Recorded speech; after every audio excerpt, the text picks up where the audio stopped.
Olá! Se há uma instituição que pode representar melhor a finalidade do direito de realizar a justiça social, essa instituição é a Defensoria Pública. É a Defensoria que exerce o direito fundamental à assistência jurídica integral e gratuita previsto na Constituição Federal. A missão dela é prestar orientação jurídica e defender as pessoas com menos recursos financeiros. Veja o trabalho da Defensoria Pública do Maranhão e outros destaques na edição de hoje. O papel da Defensoria no sistema de justiça e perante a sociedade. Os números de atendimento, os projetos e a abrangência do órgão. Corregedores da Justiça, Defensoria e Ministério Público se reúnem com juízes, defensores, promotores, advogados e a população da região tocantina do Maranhão para conhecer a realidade e dificuldades nas comarcas do lugar. Todo município com unidade de saúde que realize a partir de 300 partos por ano, agora tem que ter postos avançados de registro civil. Regulamentada a prática de 65 atos judiciais diretamente por secretários judiciais e servidores da Justiça de primeiro grau. Entre eles, intimações, solicitações e juntadas. A ampliação do processo judicial eletrônico. Os atos nas unidades competentes para julgar medidas protetivas de urgência e ações da infância e juventude agora são feitos exclusivamente de forma eletrônica. Aqui no estúdio, quem vai falar sobre a atuação da Defensoria Pública do Maranhão é o Defensor Público Geral do Estado, Alberto Pessoa Bastos. Tudo isso agora no Justiça Cidadã, uma parceria do Judiciário Maranhense com a TV Assembleia.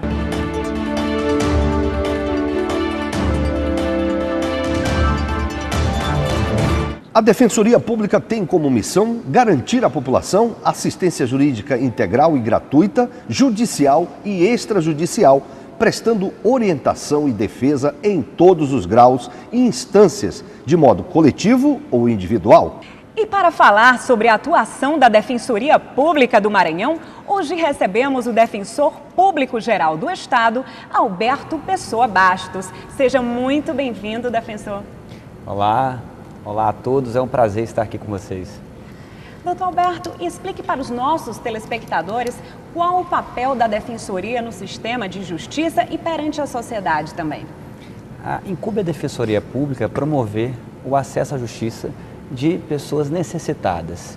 E de acordo com a lei, pessoas necessitadas são aquelas que, em regra, percebem um valor remuneratório mensal de até 3 salários mínimos. A renda per capita daquela família, ela gira em torno de meio salário mínimo. Isso em regra.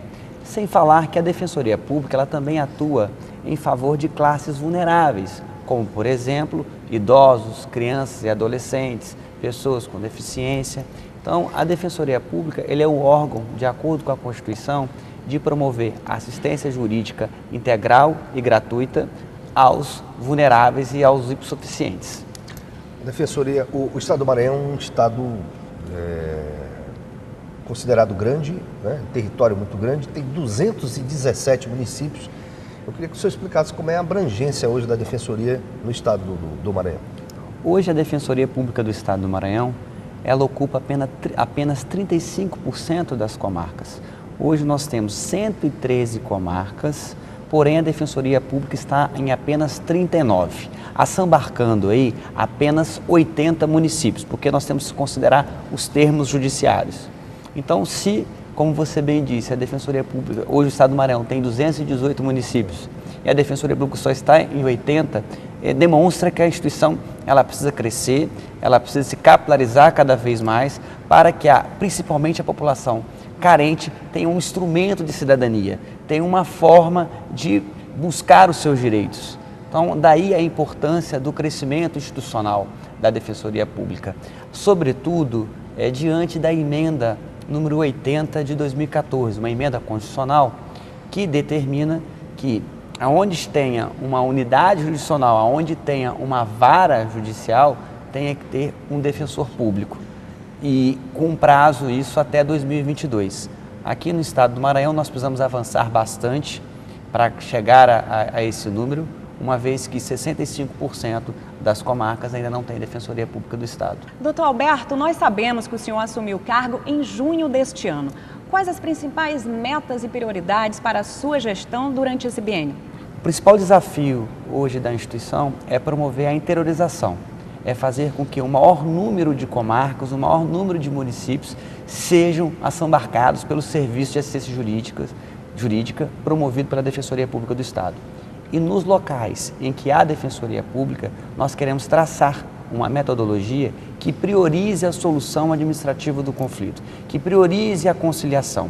Isso faz com que o assistido tenha acesso a direitos de uma forma mais célere e eficiente. Além disso, é importante frisar que se trata também de uma política institucional, o fomento do defensor público nas atuações coletivas. A Defensoria Pública, a despeito da sua insuficiente estrutura de pessoal, da falta de capilaridade do interior, ela tem um dos dois prêmios Inovare, que é um dos maiores condecorações da justiça brasileira. E apenas 3 defensorias públicas no Brasil todo que é bicampeã do prêmio Inovare. Então, a Defensoria Pública sempre teve uma tradição aqui no estado do Maranhão de atuar coletivamente, de atuar próximo à comunidade. Então, essa diretriz, esse fomento institucional será uma das características de nossa gestão. A gente quer incentivar o defensor a ficar próximo da comunidade e atuar coletivamente. Ao ficar próximo da comunidade, ele consegue identificar as principais necessidades, aquelas necessidades mais prementes, fazendo com que ele possa atuar de uma forma mais cirúrgica, de uma forma mais eficiente. E por falar nisso, doutor Alberto, vocês assinaram, a Defensoria assinou recentemente um termo de cooperação com o Judiciário na área de família. Exatamente. Na capital, exclusivamente, a Defensoria Pública, desde 2010, ela tem uma metodologia de atuação na área de família. Hoje, a área de família é um dos maiores carros-chefes da Defensoria Pública. É prioridade. Porque muitas pessoas procuram a Defensoria Pública para pleitear alimentos, guarda, divórcio, curatela. Então, muitas dessas demandas, elas, em regra, na Defensoria Pública, atualmente, elas eram judicializadas. Porém, com a assinatura do termo de cooperação com o Tribunal de Justiça, a nossa meta é, o assistido chegar à Defensoria Pública, nós tentarmos uma conciliação. Então, nós mandaríamos esse assistido para o SEJUSC, Núcleo de Conciliação da Família, no Fórum, e esse trabalho seja também acompanhado pela Defensoria Pública e caso não haja um acordo, uma solução sobre aquele conflito, o defensor já estará na retaguarda para minutar uma petição inicial. Portanto, a gente está inserindo uma nova metodologia de atuação que visa a composição, a solução administrativa do conflito, visando assim reduzir a judicialização e promover o acesso a direitos de uma maneira mais célere e eficiente. Portanto, esse termo de cooperação é de grande valia.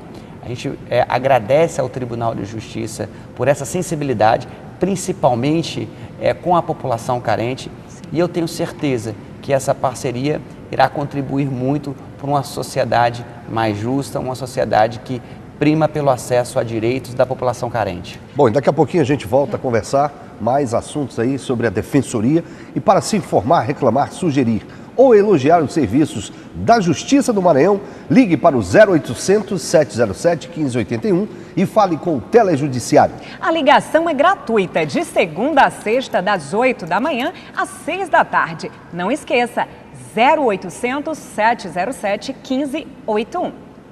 E um provimento assinado pelo Corregedor-Geral da Justiça, desembargador Marcelo Carvalho Silva, determina que todos os municípios do Maranhão com estabelecimentos de saúde que realize a partir de 300 partos por ano devem possuir instalados postos avançados de registro civil.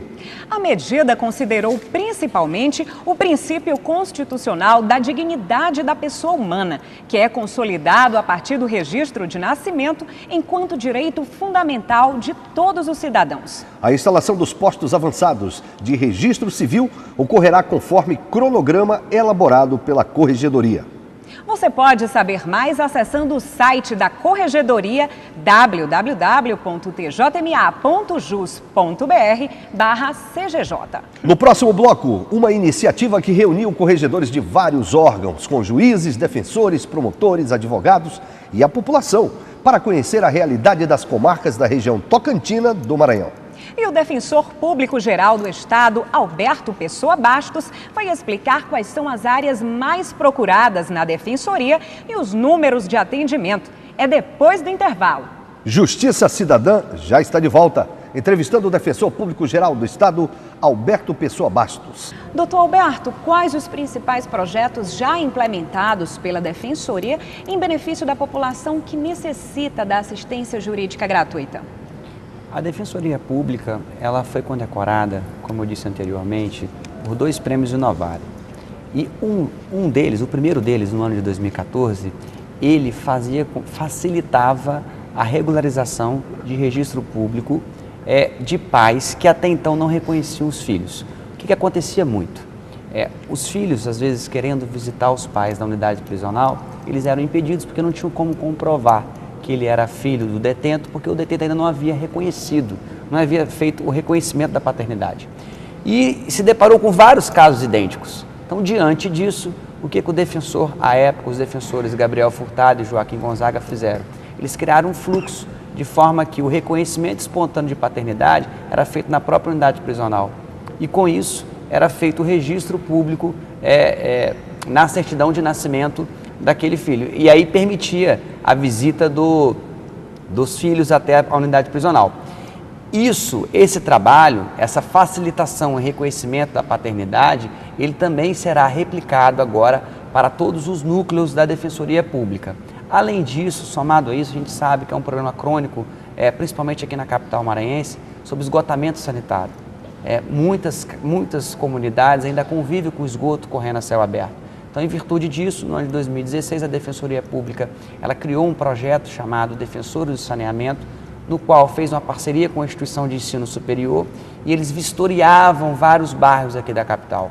Ao vistoriar o bairro e diagnosticar que aquele bairro não existia uma rede coletora de esgoto, não existia um serviço adequado de saneamento básico, fazia as propugnações junto aos órgãos responsáveis. Às vezes a CAEMA, quando o problema era esgoto, às vezes era o próprio município, quando o problema era a galeria pluvial. Então, com base nisso, a Defensoria Pública conseguiu melhorar a vida de várias comunidades aqui na capital. A exemplo do Codozinho, da região do Lira. Depois da atuação da Defensoria Pública, houve a instalação da rede coletora de esgoto. Essas ações foram coletivas? Ações coletivas? Foram ações coletivas. Não foi individual, né? De um morador apenas daquele bairro? Não, o morador ele vai e procura. Então a gente percebe que a demanda é muito maior do que um problema individual trazido pelo assistido. Então, diante disso, a gente criou um fluxo para atuar em vários bairros. Tem um caso foi muito repercutido também, da Rua da Felicidade, que é chamada também Rua da Vala, no João Paulo. Ali a situação está para melhorar, porque a CAEMA, após a atuação na Defensoria Pública do Estado, já está instalando a rede coletora de esgoto. E tão logo seja instalada a rede coletora de esgoto, foi feito um acordo judicial com o município para que implemente melhorias ali naquela comunidade, de forma que será toda pavimentada e não existirá mais aquele esgoto correndo a céu aberto. Porque o esgoto vai pela rede coletora e como vai ser pavimentado, vai ficar só a galeria pluvial por baixo. Então, é um projeto que visa dar condições mínimas para a população de saneamento básico. Além disso, nós temos outros projetos no interior do estado também voltados para a conciliação. A exemplo é da Defensoria Pública de Lago da Pedra. Eles criaram medidas simples, mas com bastante repercussão. Eles criaram um grupo no WhatsApp com todos os secretários municipais, incluído também o prefeito.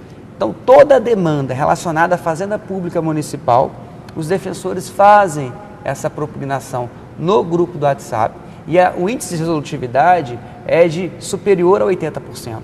Então, essas ações isoladas de algumas defensorias, a nossa ideia é fazer com que ela seja institucionalizada e replicada nos outros interiores. Olha só, Eder, que índice maravilhoso, né? Um índice bem elevado, 80%. E interessante, né? Utilizando a tecnologia como uma ferramenta, inclusive. Como aliada, né? Como aliada. Doutor, eu gostaria de saber quais são os principais projetos que estão em andamento, né, já para a sua gestão e o objetivo desses projetos. Eu acho que o principal desafio hoje da Defensoria Pública é estruturar minimamente a carreira. Hoje o defensor público, principalmente no interior, ele não tem um quadro de apoio, ele não tem sequer um assessor do próprio núcleo. Então, é o próprio defensor que se manifesta processualmente, vai nas audiências, atende a população, ele realiza os peticionamentos. Então, tudo se concentra na pessoa do defensor. Isso acaba prejudicando, inclusive, o serviço que é ofertado ao assistido e ao assistido de baixa renda, que precisa Existe tanto. uma assessoria para dar suporte ao defensor? Atualmente não existe, em regra não há. Então, a gente está trabalhando junto ao Poder Executivo, junto ao Poder Legislativo, para que a gente consiga melhorias no quadro de apoio. Isso repercutirá, com certeza absoluta, na melhoria dos serviços prestados. Porque com esses assessores jurídicos, eles poderão ter uma estrutura que visa a composição, a solução administrativa do conflito, que priorize a solução administrativa do conflito e evite a judicialização. A judicialização, ela não é boa para ninguém, não é boa para a parte, porque às vezes demora demais para ter a demanda resolvida. Não é boa para o judiciário, porque traz custos, não é boa também para o defensor, que ele poderia estar envolvido numa demanda da comunidade e tem que se dirigir até o fórum por conta de uma demanda judicial. Então a nossa ideia é racionalizar isso, é fazer com que haja uma solução administrativa dos conflitos, o defensor fique próximo da comunidade e seja protagonista nas ações coletivas. Antes das considerações finais, eu gostaria de fazer uma pergunta rápida, gostaria que o senhor respondesse. O defensor público pode dizer não para um atendimento a um cidadão? Quando aquele assistido, ele traz uma demanda que não tenha procedência, uma demanda que não tem nenhuma consonância com as legislações vigentes, ele pode negar o atendimento. Isso faz parte do trabalho dele, a assistência jurídica. Então, a assistência jurídica, às vezes, não é falar assim, olha, eu vou ingressar com ação judicial. É orientar. Esse tipo de pleito que o senhor está fazendo ao defensor, ele não tem guarida constitucional, não tem guarida legal e que, por consequência disso, não há nenhuma possibilidade de nós levarmos isso à frente. Então, isso faz parte da orientação jurídica que cabe ao defensor. E também, lembrando, deixando claro, que a Defensoria Pública, ela atende os hipossuficientes e os vulneráveis. Então, ela pode negar também atendimento para aquelas pessoas que não são consideradas hipossuficientes nem estão em condições de vulnerabilidade. Certo. Doutor Alberto, então, muito obrigada pela sua participação em nosso programa Justiça Cidadã. Suas considerações finais, por favor. Para a gente é um prazer estar aqui, estamos sempre à disposição. Quero aproveitar esse canal para elogiar as medidas da Corregedoria do Tribunal de Justiça, principalmente no combate à erradicação do subregistro, uma vez que, ao estabelecer que nos locais do estado do Maranhão, que tenha mais de 300 passos, tenha um local que possa registrar, isso vai direto no problema. Hoje, a gente se depara com a realidade de que muitas famílias, muitas pessoas do estado do Maranhão ainda não têm um registro. A partir do momento que não tem um registro, ele fica inapto para pleitear qualquer direito relacionado à sua cidadania. Então, o início da cidadania é realmente esses documentos. Então, parabenizar por essas iniciativas, outras iniciativas também que a gente percebe que visa dar uma maior efetividade à prestação jurisdicional, como a delegação de atos aos secretários judiciais. Então, a Defensoria Pública, enquanto órgão que integra o sistema de justiça, ela só tem a agradecer por essas medidas relevantes que a Corregedoria tem implementado para um melhor serviço ao jurisdicionado. Ok. E você também quer saber mais sobre algum assunto da Justiça? Envie uma mensagem para o nosso WhatsApp. O número é o 988804461. E para encerrar, o Poder Judiciário está ampliando a implantação do processo eletrônico no Maranhão. Desde o dia 16 de julho, a tramitação e a prática de atos processuais nas unidades de primeiro grau, competentes para julgar medidas protetivas de urgência e ações da infância e juventude, estão sendo feitas exclusivamente de forma eletrônica, sem uso de papel. A ampliação se deu por meio de portarias conjuntas assinadas pelo presidente do Tribunal de Justiça e pelo Corregedor-Geral da Justiça para as unidades que já utilizam essa tecnologia de informatização do processo judicial. A virtualização inclui a Vara Especial de Combate à Violência Doméstica e Familiar e a Vara da Infância e Juventude da Comarca de Imperatriz, assim como a segunda Vara do Termo Judiciário de São José de Ribamar em relação às medidas protetivas de urgência. O plantão judicial da Comarca da Ilha de São Luís também passou a funcionar de forma eletrônica. Inicialmente, as demandas endereçadas ao plantão cível estão sendo feitas por meio do PJE e as de natureza criminal continuam sendo entregues em papel diretamente no Fórum do Calhau. Agora chega ao fim essa edição do Justiça Cidadã, uma produção do Judiciário do Maranhão em parceria com a TV Assembleia. Sábado que vem tem mais, ao meio-dia. Com reapresentação às segundas e quartas, às 9 da noite. Um abraço, até lá. Tenha uma ótima semana.